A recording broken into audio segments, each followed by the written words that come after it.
नमस्कार दोस्तों, आपके अपने YouTube चैनल जीएस एक्सप्रेस 2 में आपका पुनः स्वागत है। जैसा कि आप जान रहे हैं कि हम लोग प्राचीन भारत का अध्ययन कर रहे हैं और आज जो है हम लोग अध्ययन करने वाले हैं बौद्ध धर्म का। किसका अध्ययन करने वाले हैं? बौद्ध धर्म का अध्ययन करने वाले हैं और जानेंगे कि बौद्ध धर्म में क्या कुछ खास आपको पढ़ने के लिए है। तो सबसे पहली चीज कि बौद्ध धर्म का संस्थापक गौतम बुद्ध को माना जाता है। किसे माना जाता है? गौतम बुद्ध को माना जाता है। ध्यान दीजिएगा, बौद्ध धर्म का संस्थापक गौतम बुद्ध को माना जाता है। इनके बचपन का नाम सिद्धार्थ था। क्या नाम था? इनके बचपन का नाम सिद्धार्थ था। 563 ईसा पूर्व में कपिल वस्तु के निकट लुम्बिनी नामक स्थान पर इनका जन्म हुआ था। कब हुआ था? 563 ईसा पूर्व में कपिल वस्तु के लुम्बिनी नामक स्थान पर इनका जन्म हुआ था और एक क्षत्रिय कुल में हुआ था। अब ध्यान दीजिएगा, इनके पिता का नाम शुद्धोधन था। क्या नाम था? इनके पिता का नाम शुद्धोधन था, जो शाक्य गण के मुखिया थे। इनकी माता का नाम महामाया था। क्या नाम था? महामाया था, और जो कोली वंश की थी। किस वंश की थी? कोली वंश की थी। इस पर ध्यान रखिएगा। अब इनके जन्म के कुछ ही दिन बाद इनकी माता की मृत्यु हो गई। इनके जन्म के कुछ दिन बाद ही इनकी माता जी की मृत्यु हो गई, और जब माता जी की मृत्यु हो गई तो इनकी मौसी प्रजापति गौतमी ने इनका पालन पोषण किया। 16 वर्ष की अवस्था में एक शाक्य कुल की कन्या थी जिसका नाम था यशोधरा, उससे इनका विवाह हो गया। क्या कहा मैंने? 16 वर्ष की अवस्था में गौतम बुद्ध का यशोधरा नामक एक कन्या से विवाह हो गया। यशोधरा को अन्य नामों से भी जाना जाता है, जैसे बिंबा, गोपा, भद्रकच्छना। ध्यान दीजिएगा, एक बार बेचू के एंट्रेंस में क्वेश्चन आया हुआ था कि निम्नलिखित में से कौन गौतम बुद्ध की पत्नी नहीं है। तो यहां ध्यान रखिएगा, उसमें बिंबा, गोपा, भद्रकच्छना और यशोदा का ऑप्शन दिया था। तो यशोदा महावीर की पत्नी है, इनकी पत्नी का नाम यशोधरा है। तो ध्यान दीजिएगा, ये भी जो मैं आपको बताया ये आपको याद रहना चाहिए। तो क्या कहा मैंने? इनकी पत्नी का नाम क्या था? बिंबा, गोपा, भद्रकच्छना, और मुख्य रूप से इनका नाम था यशोधरा। अब ध्यान दीजिएगा, 28 वर्ष की अवस्था में इन्हें एक पुत्र की प्राप्ति हुई जिसका नाम राहुल पड़ा। 28 वर्ष की अवस्था में इन्हें एक पुत्र की प्राप्ति हुई जिसका नाम राहुल पड़ा। 29 वर्ष की अवस्था में इन्होंने अपना गृह त्याग दिया, और इनके गृह त्याग की घटना महाभिनिष्क्रमण के नाम से जानी गई। किस नाम से जानी गई? महाभिनिष्क्रमण के नाम से जानी गई। तो यहां ध्यान रखिएगा, इनके गृह त्याग की घटना किस नाम से जानी गई? महाभिनिष्क्रमण के नाम से जानी गई। अब ध्यान दीजिएगा, लगभग 6 वर्ष कठिन तपस्या के बाद वैशाख पूर्णिमा की रात निरंजना या फाल्गु नदी के किनारे पीपल के वृक्ष के नीचे इन्हें ज्ञान की प्राप्ति हुई। और जब ज्ञान की प्राप्ति हुई तो ज्ञान प्राप्ति के बाद यह महात्मा बुद्ध के नाम से जाने गए। इस पर ध्यान रखें, ज्ञान प्राप्ति के बाद यह महात्मा बुद्ध के नाम से जाने गए। अब यहां ध्यान दीजिएगा, बुद्ध को जो ज्ञान की प्राप्ति हुई यह किस जगह हुई? तो आप कह सकते हैं बोध गया नामक स्थान पर हुई। कहां पड़ता है? बिहार में पड़ता है। इस बात का आप विशेष ध्यान रखेंगे। तो गौतम बुद्ध को बोध गया नामक स्थान पर ज्ञान की प्राप्ति हुई, और जब ज्ञान की प्राप्ति हुई तो यहां ध्यान दीजिएगा, बोध गया में ही इनके पास 2 बंजारे आए। बोध गया में ही इनके पास 2 बंजारे आए जिसका नाम तपस्यु और मिल्लक था। बुद्ध ने इन्हें अपना शिष्य बना लिया, और जब बुद्ध ने इन्हें अपना शिष्य बना लिया तो फिर वहां से भगवान बुद्ध क्या किए? वहां से सारनाथ पहुंचे, और जब सारनाथ पहुंचे तो वहां इन्होंने 5 ब्राह्मण सन्यासियों को अपना पहला उपदेश दिया। ध्यान समझ में आई बात? मैंने क्या कहा कि बोध गया से भगवान बुद्ध जो है वह सारनाथ पहुंचे, और जब सारनाथ पहुंचे तो यहां पर इन्होंने 5 ब्राह्मण सन्यासियों को अपना शिष्य बना लिया। इस 5 ब्राह्मण सन्यासियों का नाम क्या था? तो ध्यान देंगे, उसका नाम था कौंडिन्य, अस्सजी, आज, भद्दीय, वप। तो ये 5 ब्राह्मण सन्यासी का नाम आप हमेशा याद रखेंगे। कौंडिन्य, अस्सज, वप, भद्दीय, आज। ये 5 ब्राह्मण सन्यासियों को इन्होंने अपना पहला उपदेश दिया। और जो इनका पहला उपदेश है यह धर्म चक्र प्रवर्तन के नाम से जाना जाता है। तो ध्यान दीजिएगा, जो इनका पहला उपदेश है यह धर्म चक्र परिवर्तन के नाम से। अब ध्यान दीजिएगा, सारनाथ में ही इन्होंने जो 5 ब्राह्मण सन्यासी थे उनके संघ की स्थापना की। क्या कहा मैंने? सारनाथ में इन्होंने जो इनके 5 ब्राह्मण सन्यासी थे इन्होंने एक संघ की स्थापना कर दी। अब यह सारनाथ से चल करके ये आ गए काशी। और जब काशी आ गए तो यहां पर एक यश नामक धनी व्यापारी को इन्होंने अपना शिष्य बनाया।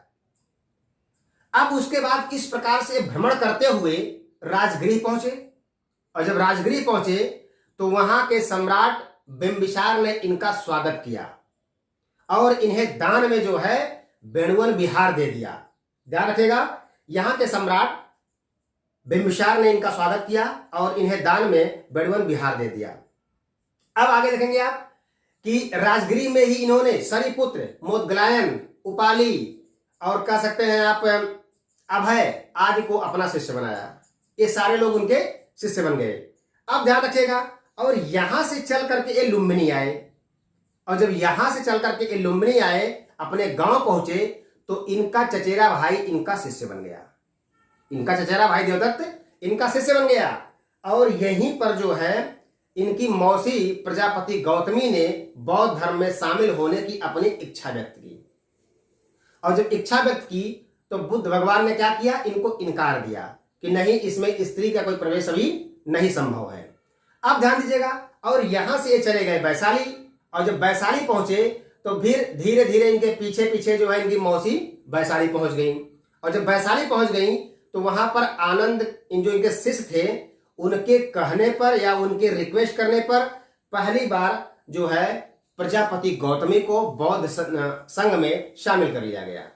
और उसके बाद धीरे धीरे क्या हुआ कि वहां पर जो है आप कह सकते हैं कि भगवान बुद्ध की पत्नी जो है, और पत्नी क्या नाम था? यशोधरा। वैशाली की जो है कि नगर वधु आम्रपाली और बिंबिसार की पत्नी क्षेमा, मतलब कई लोगों ने यहां पर जो है संघ में प्रवेश ले लिया। अर्थात इनके प्रवेश लेने के बाद जो है इन सब लोगों ने वहां बौद्ध धर्म में अपनी निष्ठा दिखाई और उसके बाद धीरे धीरे इस संघ में प्रवेश हो गए। अब ध्यान दीजिएगा, भगवान बुद्ध ने जो अपना पहला उपदेश दिया है वह किस भाषा में दिया है ये पूछता है। तो बुद्ध का जो पहला उपदेश है यह जो है पाली भाषा में है। किस भाषा में है?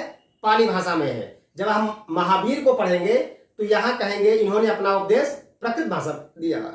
दोनों को हम कंपैरिजन कराएंगे एक वीडियो में, लेकिन जब बौद्ध और जो है जैन खत्म हो जाएगा उसके बाद एक वीडियो आपको देंगे जिसमें जो शंकाएं रहेंगी वो सब खत्म हो जाएंगी।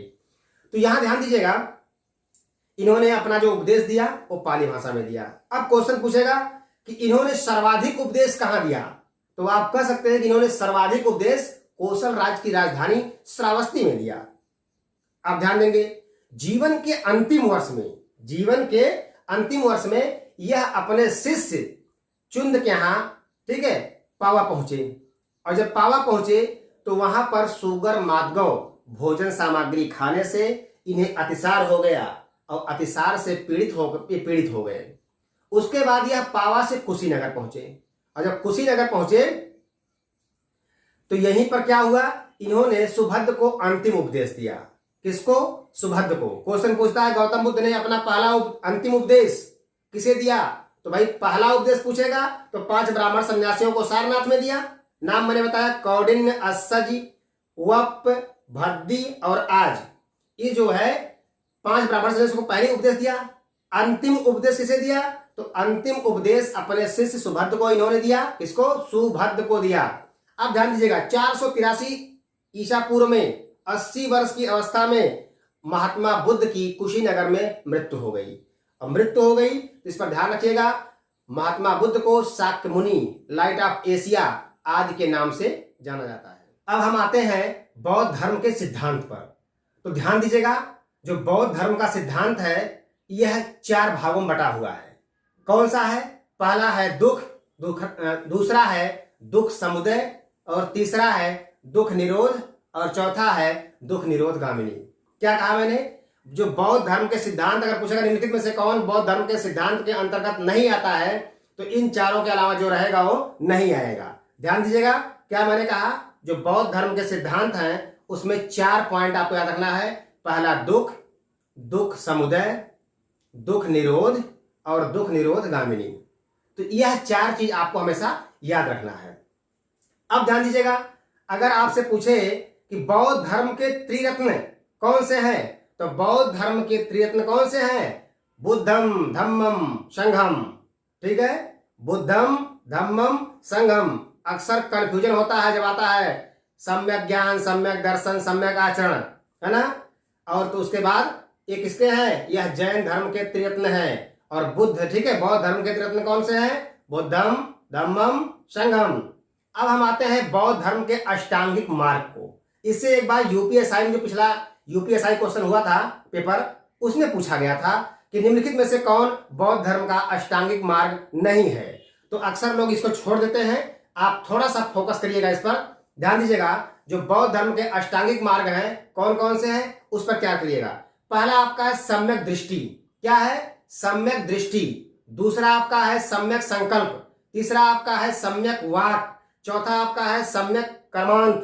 पांचवा आपका है सम्यक आजीव। छठवां आपका है सम्यक व्यायाम। सातवां आपका है सम्यक स्मृति। और आठवां आपका है सम्यक समाधि। तो ये आपके बौद्ध धर्म के क्या है? अष्टांगिक मार्ग हैं। इसमें से कोई भी अगर एक नहीं रहेगा तो वह अष्टांगिक मार्ग में शामिल नहीं है। अब यहां ध्यान दीजिएगा, जो मैंने आपको बताया इसमें फर्स्ट से लेकर के थर्ड तक इसे हम प्रज्ञा कहते हैं। क्या कहते हैं? प्रज्ञा कहते हैं।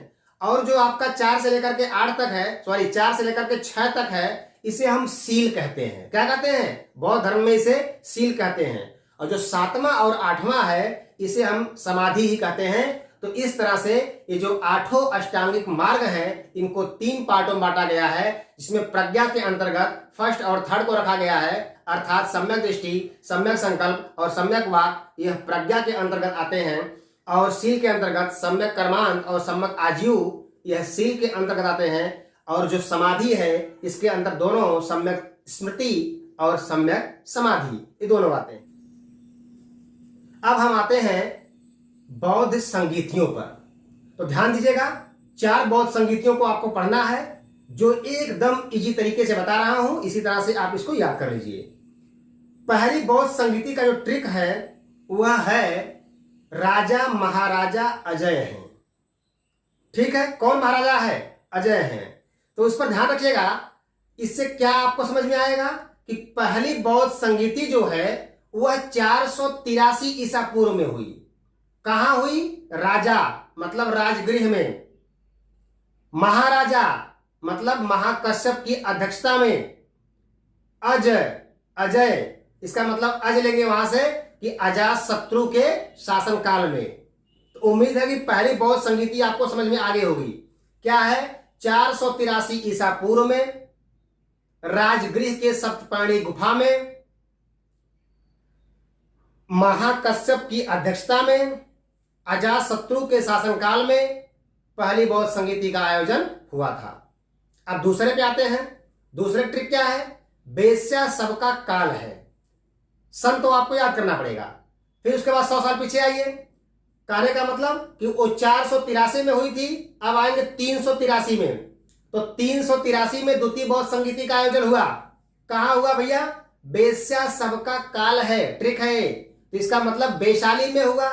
किसकी अध्यक्षता में हुआ? साबा कामी की अध्यक्षता में हुआ। काल है मतलब कालाशोक के शासनकाल में हुई। कालाशोक किस वंश का है? शिशुनाग वंश का शासक है। अब ध्यान रखेंगे, ये हो गया दूसरा आपका। तीसरा क्या है भाई? तीसरा आपका है पटाओ मुगल आंशिक, 251 ईसा पूर्व में हुई। ठीक है, कब हुई? 251 ईसा पूर्व में हुई। पटाओ का मतलब पाटलिपुत्र में हुई। मुगल आंशिक मतलब मोगली पुत्र तिस की अध्यक्षता में हुई। और आंशिक का मतलब शासक था अशोक। चौथी कौन सी आपकी है? तो चौथी आपकी है कौन सी, उस पर ध्यान रखिएगा, वह है कुंवर वसुमित्र कान्हा है। इसका मतलब कि कुंवर वसुमित्र कान्हा है तो कुंडलवन में हुई, ठीक है, वसुमित्र की अध्यक्षता में हुई और कनिष्क के शासन काल में हुई। तो उम्मीद है कि ये चारों बौद्ध संगीतियां आपको समझ में आ गई होंगी। एक बार हम जल्दी से हिंट कर देते हैं। पूछेगा कि पहली बौद्ध संगीति कब हुई, तो आप कहेंगे 483 ईसा पूर्व में हुई। किसकी अध्यक्षता में हुई? ठीक है, महाकश्यप की अध्यक्षता में हुई। कहां हुई? राजगृह में हुई। शासक कौन था? अजातशत्रु था। दूसरी कब हुई? 383 ईसा पूर्व में हुई। ठीक है, कहां हुई? वैशाली में हुई। और वहां पर जो है किसकी अध्यक्षता में हुई, तो आप कहेंगे साबाकामी की अध्यक्षता में हुई। शासक कौन था? कालाशोक था। तीसरी कहां हुई? पाटलिपुत्र में हुई। ठीक है, किसकी अध्यक्षता में हुई, तो आप कहेंगे कि मोगलीपुत्तिस की अध्यक्षता में हुई। और जो है कि शासक कौन था? अशोक था। चौथी पूछेगा तो कुंडलवन में हुई। ठीक है, अध्यक्ष कौन था? वसुमित्र था। ठीक है, कौन शासक था? कनिष्क था। तो ये चारों समझ में आ गया होगा। और धर्म के दो संप्रदाय थे, एक था हीनयान और दूसरा था महायान। तो थोड़ा सा, ठीक है, आप जो है बोर्ड पर देखिए और मैं आपको समझा रहा हूं। बौद्ध धर्म के जो है दो शाखाएं हैं, दो संप्रदाय हैं और उसके उप संप्रदाय भी हैं, उस पर भी आपको ध्यान देना होगा। जो बौद्ध धर्म का संप्रदाय है वो पहला संप्रदाय आपका है, कौन सा है? आप कहेंगे हीनयान। दूसरा कौन सा है? महायान। अब हीनयान की भी कुछ शाखाएं हैं। हीनयान की दो शाखाएं हैं, पहला है वैभाषिक और दूसरा है सैद्धांतिक। ठीक है, अब महायान की दो शाखा है, कौन कौन सी भाई? पहला है शून्यवाद और दूसरा है विज्ञानवाद। अब एक बात का ध्यान रखिएगा, जो हीनयान के लोग थे, जो हीनयान को मानते थे बौद्ध धर्म में, वह जो है गौतम बुद्ध के आदर्शों को मूल रूप से अपनाते थे। ठीक है, और हीनयान को हम श्रावक यान भी कहते हैं। इस बात का ध्यान रखिएगा। एक चीज और ध्यान रखिएगा कि जो हीनयान है यह महात्मा बुद्ध को, ठीक, एक महापुरुष के रूप में मानते थे। ये बात समझ आ गई। लेकिन महायान जो लोग थे, या महायान, ठीक है, जो संप्रदाय के मानने वाले लोग थे, यह बुद्ध को एक मूर्ति के रूप में पूजते थे। ध्यान दीजिएगा, बुद्ध को देवता के रूप में माना जाता था, किसमें? महायान में। और बुद्ध की जो मूर्ति थी उसे निर्मित करने का जो प्रथम श्रेय है यह मथुरा कला को दिया जाता है। तो ये रहा बौद्ध धर्म के बारे में ये पूरा आपको संपूर्ण नॉलेज। अब हम ध्यान देंगे कि आगे हम लोग पढ़ेंगे जैन धर्म के बारे में। तो आज के लिए बस इतना ही, क्योंकि गर्मी बहुत ज्यादा है। अब हम लोग नेक्स्ट वीडियो में अध्ययन करेंगे। जय हिंद, जय भारत।